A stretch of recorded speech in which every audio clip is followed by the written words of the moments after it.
Assalamualaikum warahmatullahi wabarakatuh.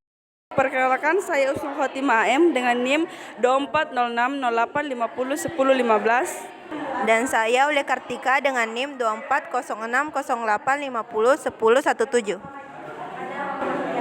Baik, di sini saya akan menjelaskan tentang materi apa yang saya pahami. Di tujuannya ada materi yang saya pahami itu tujuan pembelajaran antropologi.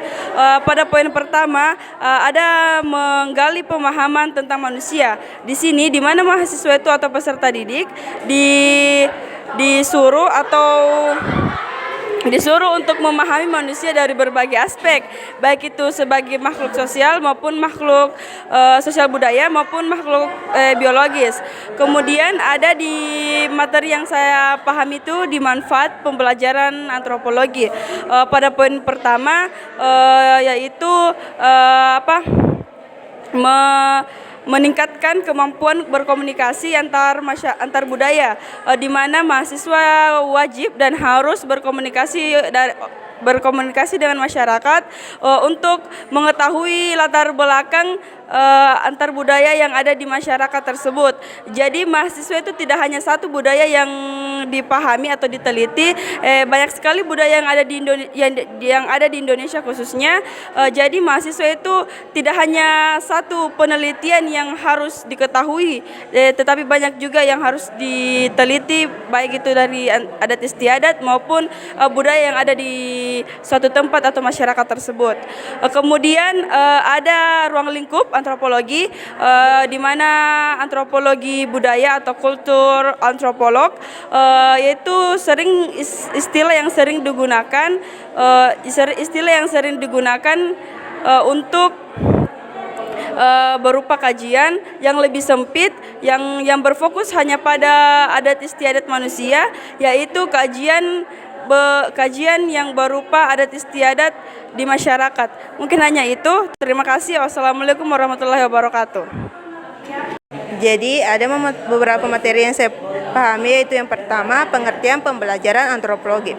Jadi pembelajaran antropologi adalah proses pembelajaran yang berorientasi dan terstruktur untuk membangun pengetahuan, sikap kritis dan kesadaran budaya di kalangan peserta didik.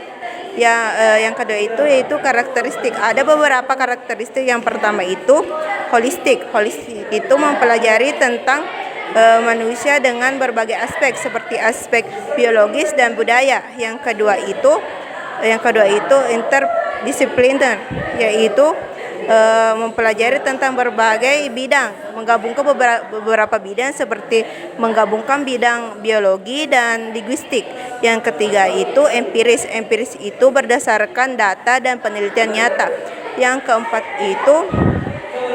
itu kritis dan analitis, itu membangun berpikir kritis. Dan yang terakhir itu deskriptif dan komunikatif, yaitu mengamati dan mempelajari tentang budaya tanpa memihak mana budaya yang lebih baik. Adapun yang terakhir itu prinsip.